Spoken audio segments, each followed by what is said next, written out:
Hello and welcome to All Stats, Aren't We? A podcast in which Leeds fans cast their combined eye over goings on at Ellen Road, giving scrutiny to the underlying statistics and tactical footings at work at Leeds United. I'm Adam Elliott, the goal conceded from a corner of the podcast. Just like me, it was another average goal. And I'm joined today by the fluke goal conceded direct from a corner of the podcast. It's Martin Riley, who's fluky just to be here today. And finally, I'm joined today by another average goal of the podcast. This man needs to take some more responsibility. It's Will Clay. Will, how are you doing? I'm doing good. Had a very cold evening for the most part, so I went running and feels like -2 in sleet. But I'm here now. A bit sleeting? Don't know. You know when it's like rain but snow but not. Yeah. But glad I did it nonetheless. Yeah, here I am. We are happy to have you here. I hope you've eaten after your run and before this Yeah, podcast. I had a pizza quickly just for like a quick turnaround, but I'm still pretty hungry, so I might end up having something after this as well. No worries. Yeah, I've eaten. Mine, I'm going to ask you in a second because I know you have. I had a mac and cheese and it was delicious, but it just didn't do the like top layer like a proper breadcrumb, cheesy breadcrumb. So it was just the kind of mac and cheese sauce, which was still delicious. We put a bit of blue cheese in it to make it a bit extra good, and really enjoyed it. So that was me. I did my run yesterday and it wasn't raining. So yeah, choose your days wisely, Will. I know. I haven't been running for long, but choose your days wisely. Anyway, Martin, you're a wise man and you probably had something lovely for tea. So how are you doing? I have had something lovely for tea, and I have not done any running. I don't think I've run for years, to be honest, and I'm quite happy. Run for a bus? No, not really. I'll just get the next one. Every 10 minutes where I am, so it is what it is. Anyway, I've it's on the mac and cheese thing. Try adding some pancetta to it, Adam. It works amazing. Crisp up that pancetta. Keep some of the grease in when you put it into the sauce and pasta, and yeah, it works really well. I'm really up for the idea that we just scrap All Stars, aren't we? And we just start a food podcast because we do talk about it a lot, and it makes me really hungry when we talk about it. We do have a nice. We do a lot of pasta, but this evening I did not have pasta. I had a cottage pie, homemade, which was good, and yeah, I'm ready to podcast with you two lovely blokes. Yes, very late one tonight, but people don't need to care about that or what time we're recording, but it's later than usual because of Will's running. But that's fine. We're he just gave me a good look there. But no, first of all, like, subscribe, all that good stuff on YouTube. Go and watch us over there if you prefer to follow us that way instead of listening. You get to see Will's face when I say things like that. That's always a good thing. You get to see Martin in a vest. That's also another really good thing. But yeah, make sure you subscribe because we really need to grow on there and continue to grow as we've been growing all season. News-wise then, we are recording on the 3rd of February, which means, guys, that the window has shut. Dun, dun, dun. That's part of the reason I did a run yesterday, was to just kind of escape the transfer bubble for a bit. But yeah, we didn't sign anyone in this window. That's what Twitter says, apparently, Martin. So how are you feeling about the fact that we signed no one, literally no one? There was literally not a single person through the doors during the whole 30-day window. This was just no one. You didn't write about anyone, did you? No, I definitely didn't. No, there definitely was not a player that we signed. So definitely not an Argentinian bloke. Someone who we went into in the summer and didn't get, and they went to Chelsea. It was a whole big thing. But no, that didn't happen. No. Wait, a diminutive Argentinian left-footed right winger attacking midfielder. Was it Messi? Yes, we signed Lionel Messi. That is what I'm saying. God. Yes. Incredible. Indeed. But yeah, how do you actually feel about the window with it only being Facundo Buonanotte and nothing else? I know that people wanted a centre-forward to help with Calvert-Lewin's load. Quite a lot of people wanted a goalkeeper, considering the situation that has been chop and change now for much of the season. And then obviously there was a little bit of talk about left back, left wing back with Harrison going out and no one being signed on that side, meaning you kind of stretch with Gudmundsson and Justin perhaps. Did you want any of those things desperately? If so, which? I wouldn't have said desperately. I wouldn't have said no to Strand Larsen because he's a fun player and he scores goals. And Calvert-Lewin and Mitchell have had issues in the past with their fitness. However, they've also got us through 24 games. so far as this squad, and they've largely held up. Bit of sticky tape on the joints, I'm sure, every now and again, but yeah, they've done fine so far. Touch wood. But the rest of the positions, I'm fine to roll with. Mainly knowing what the options are like in January, which is not a whole lot, unless you want to either pay a lot more money than you normally would do, or pay a lot more wages than what you would maybe like to do.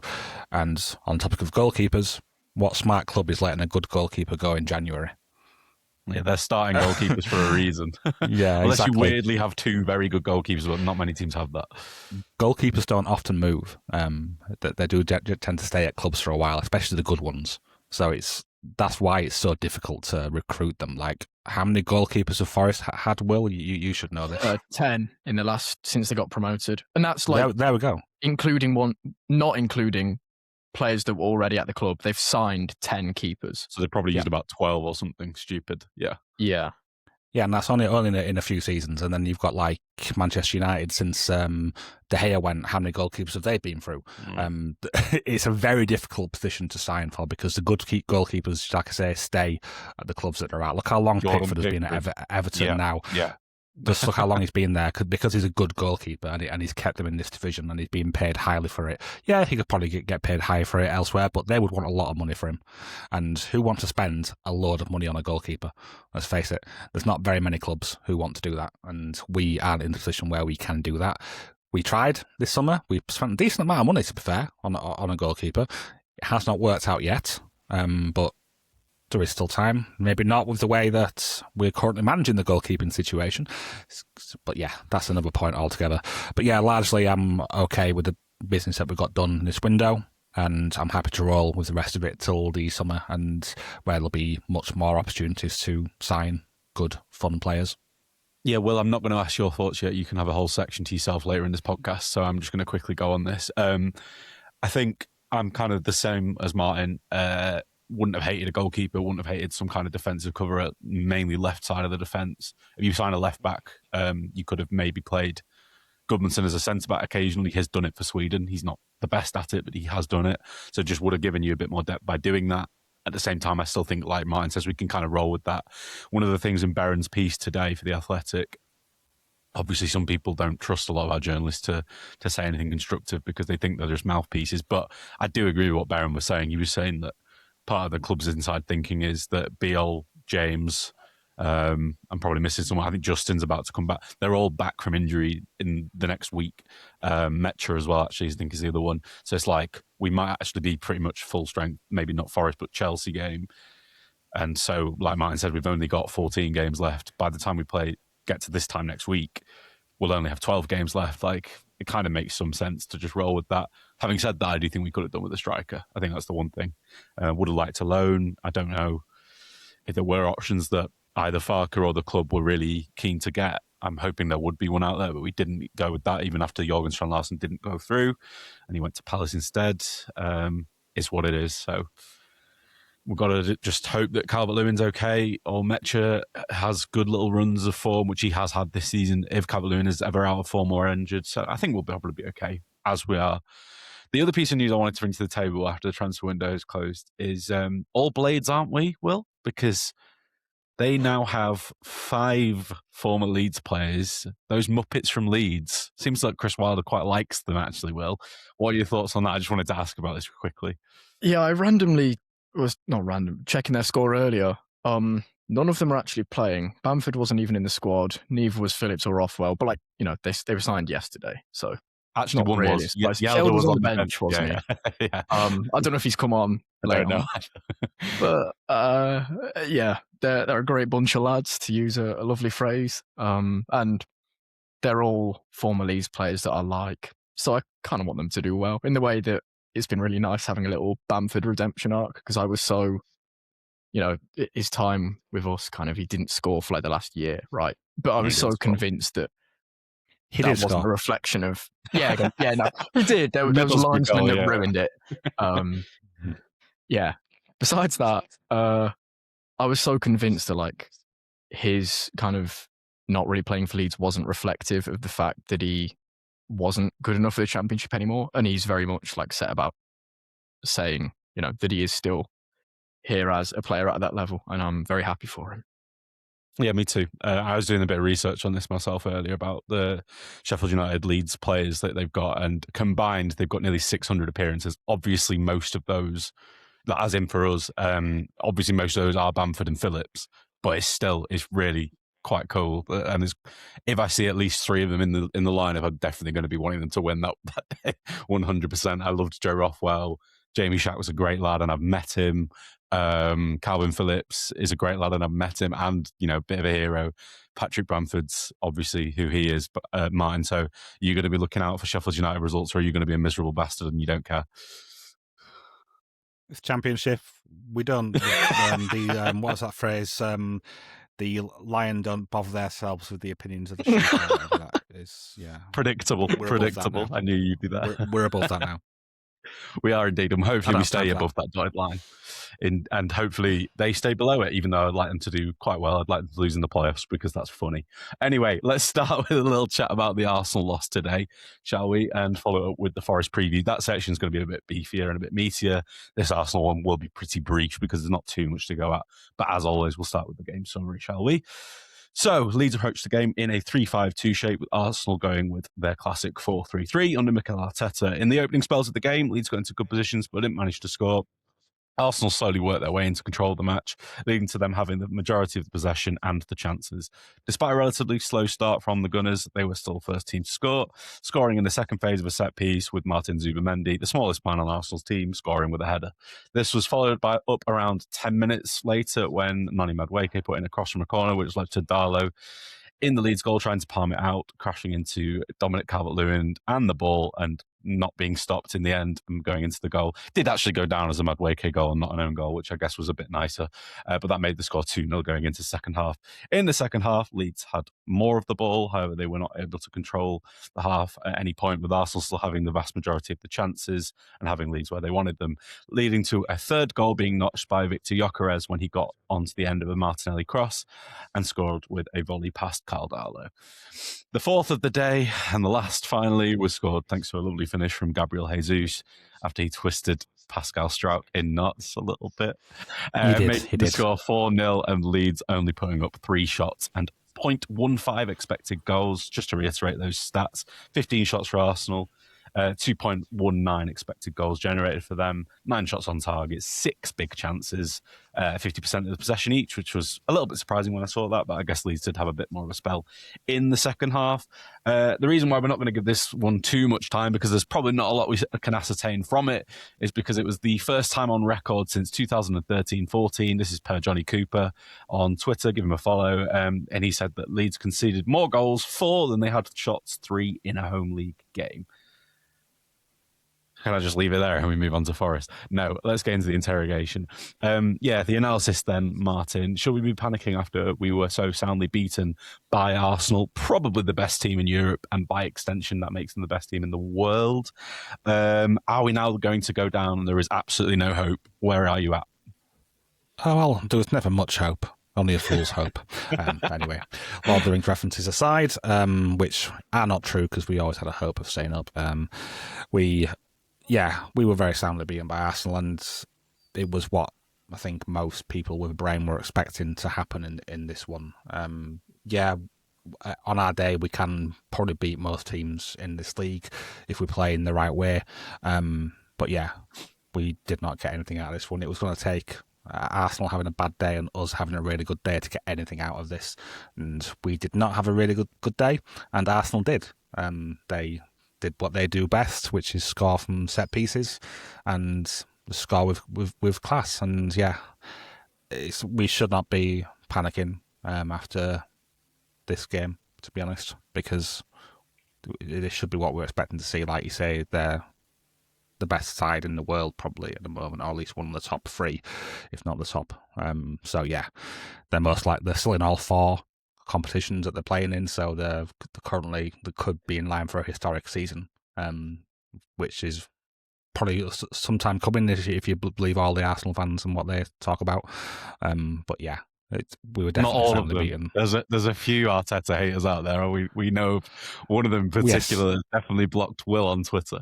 Yeah. Anyway, Will. As for are we going down with no hope? Where do you stand on that after that defeat? Because it was pretty convincing from Arsenal, and I didn't think they really had to get out of second gear and work for it past that point, really. No, it's difficult. A lot of teams get Arsenaled like this, though. I mean, they've scored a set piece in most of the games they play in. And they're just, I mean, we saw it. They're so good at like, they score one of those, then they don't give you a sniff. And like we were saying about playing the right way, maybe we get a result against most teams. With the kind of big physical direction Arteta kind of took after, was it 22-23, where like they kind of played like Man City and lost out in the title race? I forget which season it was. Might have been. But they had a season where they were good playing attacking football. And then Arteta kind of pivoted to this like no risk, big physical boys. And I kind of don't like that it's as successful as it is, but you can't deny that it is very effective. It is indeed, yeah. So, I don't know. We lost to, as you both said, one of the best teams in the world. They're not the ones we need to beat. Yeah, I do agree with that. Although it is a bit of a shame to lose 9-0 to them on aggregate in the season. I actually made this point in the Discord, and I completely forgot about it until you were talking then. Like, there's like almost an evolution. I don't know either of you are Pokemon fans growing up, but Newcastle are like the second evolution of Leeds, where they're a team of big physical bastards, but they're pretty good. They're a bit better technically. There's a lot to like about them. And then Arteta's like Arsenal are like the next one up from that, which is why I feel like you can punch up one, and that's why we got a point against Newcastle. We gave them a good game in the other game. And Newcastle have taken points off Arsenal and beat them last season in the League Cup as well. So you can punch up one, but punching up two might be a bit too far for us. And we're not quite at that level of evolution. Maybe the next... What you're saying is it's like Charmander trying to take on Charizard, basically. Exactly. And if anyone is a Pokemon fan from their youth or even in their adult life, then they'll understand what I'm talking about and what Martin said there. But yeah, that's kind of how I see it. I guess one of the things that's maybe bothering me a bit is not only was it the worst home defeat under Farker, but Martin, we've been talking about Leeds from set pieces a lot on this podcast this season. And from an attacking sense, we've been pretty happy with everything. We're scoring a decent amount, we're creating a decent amount, but defensively we're not quite great at them. And when you've got a lot of size in your team, you want a bit more than that. We weren't great here. They were getting quite a few of them, and they were getting decent chances from them. They scored a couple from them as well. So that really disappoints me because that says something about organisation and training, then working maybe more on the attacking ones and not as much on the defensive ones. That's a bit of a shame to me anyway. But anyway, this is obviously, like I say, the worst defeat in the league under Farker in the history that he's been here. It's also the worst defeat in general because it eclipses Michael Carrick's Middlesbrough beating us 3-0 last season in the Cup. So yeah, that's significant, mine. But was it our worst defeat of the season? I wanted to ask you because I can remember a few other games that I really didn't like personally. Or are you just kind of writing this one off and it doesn't really matter because of the sort of significant difference between us and them? Yeah, with the context of the two clubs, it's definitely not the worst result of the season.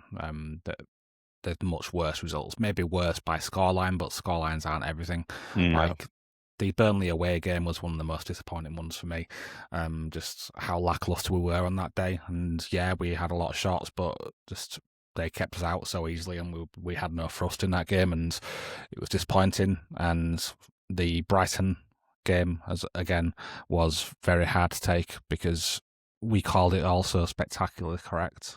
Just to pat ourselves on the back there with that one. Yeah, there's been worse ones where I've come away with thinking that was a bit crap. I'm not saying we played well against Arsenal here. We didn't, but they're also an extremely good side, and yeah, so it definitely wasn't the worst one for me. But I can understand why people are disheartened because no one likes to lose, and I think some people have this idea of us being bigger than what we are, so we shouldn't have to take these defeats from the bigger clubs in the league with ease. We shouldn't have to lie down and take it because we're the mighty Leeds. But yeah, we're not quite there yet where we can stand up to all the big boys out. Yeah, we have done well against Liverpool and against Chelsea, but we're not going to do it against every single one of them. So these sort of results are going to happen. I think since the Man City game, we've been competitive in every single match other than this one. So it's kind of hard to just be too critical. I guess the one that made me the most angry, Will, was Brighton, because the game plan was just so far wrong. But I'm going to guess that your most disappointing of the season is probably different to mine because of where you live and contextually what that was like that day as well, game plan wise. Yeah, after Forest, I felt worse about our prospects overall, but Brighton was still like by far the most infuriating. So, different emotions, but they're both rubbish. Yeah, I was genuinely so angry about Brighton. I really, really was. Anyway, let's carry on. Why were Arsenal such a bad matchup then for us outside of the obvious quality of their squad? Is there anything else at play here, Martin? I think there's people on this pod, sorry, not on the pod, that have replied to our podcast when they've gone out and said things like, you guys aren't giving enough credit to the rest of the Premier League sometimes, and just the quality of the coaches, the quality of the benches and the squads. And I have never bought into that, because I think we are able to compete with Brighton and Forest. I think we can compete in those games. I think we're better than Burnley. We lost that game. But here, it does feel a bit different in that sense, because technically they're just so far ahead of us. But then there's another element too, isn't there, really? It's not just technically. Well, one of the biggest strengths we have in this league is that we're bigger and stronger than other sides. And when we play into that, we do well. Like, if we would have played into that against Brighton, for example, we probably win that game, because they struggle with directness, and they struggle with teams who sit in a bit and force them to take charge of the game. And we just didn't do that in that game. We tried to play them at their own. We played into their hands, basically, and did what they want opponents to do, which is possess the ball so they can press high and win and quickly attack. So most of our advantage comes from being bigger and stronger than the opponents. And like with your Pokemon reference earlier, they are the ultra evolved version of what we want to be. So they are the biggest and strongest side in the league. They're the most physical, they're the most intense, and on top of that, they've got the obvious quality that they've got. And I mean, if you look at the two centre backs, just to pick two of them out, they're the best centre backs in the world pairing, right? Really, aren't they? Right? I can't think of many who are close. Potentially the PSG centre backs, they're pretty good, but in terms of pairings and overall strengths for the meta that's currently in play in the Premier League, you can't get better than that. And so when we come up against a side who can not only match us physically, but one-up us in that, we're not going to have a good day. And that's twice now we've been very soundly beaten by them. And yeah, just one of those things that we have to take. We're not going to be bigger and stronger than every side. And especially not going to have the quality that Arsenal have as well. It's not even just about their physicality and strength as well. It's their defensive organisation. They're the most organised squad in the league on top of all that good physical stuff. And we got into good territory in this game. Like, we managed to get into their third in moments in the second half. I mean, the opening 15 minutes, we got into some good areas. Did we get really into their box? Not really. They were controlling the game without even being in possession of the ball, and that's how the best teams in the world do it. Like, even when they don't have the ball, the other team can't do anything with it. It was almost like us against some championship sides in the past couple of seasons, where we just had the physical superiority, we had the technical superiority, so we were able to dominate in similar sorts of ways. Yeah. But even then, I don't think we dominated in quite this fashion as to what Arsenal did to us, unfortunately. Yeah, I think I'm asking these questions because I underrated them at the start of the season when they beat us 5-0. Like, I still maintain that day we got the game plan wrong and the personnel out there wrong. This was better in terms of those things, but we still didn't compete very well. So, Will, could we have done anything differently to mitigate against Arsenal's strengths physically and technically? I don't want to say like we just roll over and have our bellies tickled and that's it, but like, was there anything you were annoyed about or we should have done differently in your mind? Same mistake as the reverse fixture of, we've got Longstaff that we signed, who is, we keep going on about big and physical. Yep. You play him ahead of Gruev and just pack the midfield with Ampadu, Stack and Longstaff all together. But even with leaning into a bit of player selection issues, like even if we pick Longstaff, not Gruev, we still probably lose. But it's just giving yourself the best chance, and I don't feel that we did necessarily. But I sort of don't care because we would have lost anyway.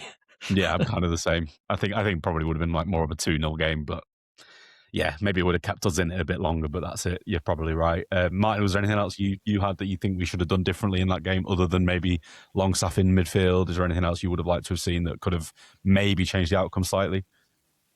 I think the one thing I wasn't happy with in the start line, other than Gruev, because I was not happy with him starting over Longstaff, I would have maybe liked to see Seb Bornau in for this one, just for a bit extra height to help defend against these set pieces. I know it, again, like Will said, it probably wouldn't have made much of a difference. Even if we would have done all these things perfectly, we still probably would have been soundly beaten, but it would have upped our chances just that notch that maybe we could have held them off a little bit further. And then there's also the fact of, yeah, it was pretty bad goalkeeping performance from Carl Darlow, and I feel that the one in particular, the second goal, I don't think Perry would have made that mistake. He's a bit more commanding when it comes to dealing with crosses than what Darlow is, and yeah, he got that totally wrong. But yeah, even with all these things, even if we selected the perfect lineup for this one in our eyes, we still would have lost comfortably. So I'm not going to give it too much headroom. I think Perry's about 3 inches taller, or 2.5, 3 inches, something like that. So there is quite a bit of height difference there against one of the most tall and physical teams in the division. And I know that's us as well. And it was a shame, really, that Jakobiel didn't get to play in either game against Arsenal. One of them because he wasn't selected, and the other one because he was injured, which is a massive shame. So Arsenal next season, that's going to be our secret weapon. That's going to be how we stop Gabriel, right? Anyway, I do want to say something on centre backs because we get told that we praise Pascal Strout too much. I said it kind of in the running order earlier. He was pretty poor on the fourth goal. There were a lot of individual little things like that were quite bad, but I want to also defend him slightly because people are going after him for the third goal where he got dragged out to the left. He actually slid in, was quite unlucky not to get the ball. Martinelli then gets it. Strout could have stayed on the floor longer than he did, but he actually got up quickly and recovered. Okay, then he doesn't do amazing to stop the cross, but I still think Bogle and Rodon in the middle really made a mess of that afterwards. So I don't know. There was quite a lot of blame to go around. We normally dissect all the goals. That's about as much as I'm doing there. I'm not going to do any more than that. But there was definitely some centre-back issues, discussion issues, organisation issues. And I think BL probably would have helped Marshall a bit more. So he's another one there. I think the outcome of the game could have been just slightly different had he been fit and had Longstaff played. I think it could have been more competitive for us. But that brings us to the last bit, which is not really a man of the match this time. I don't think it's really, you can call it that. But does anyone actually come out of this with any credit in the end for you? I'm going to go with you first, Will, because there weren't that many players, but maybe you couple that you caught your eye or you thought, oh, you've done okay. Nah, honestly, the only kind of winner is the idea of Lucas Perry. The idea. It was a bad game. No one was very good. Like, I can't bring myself to, Anyway. Fair. I thought there were a couple. I mean, Calvert-Lewin competed well enough, but that is probably the most he's been dominated in a game this season. Gabriel is an absolute monster in the air. Like, it's quite scary, to be honest.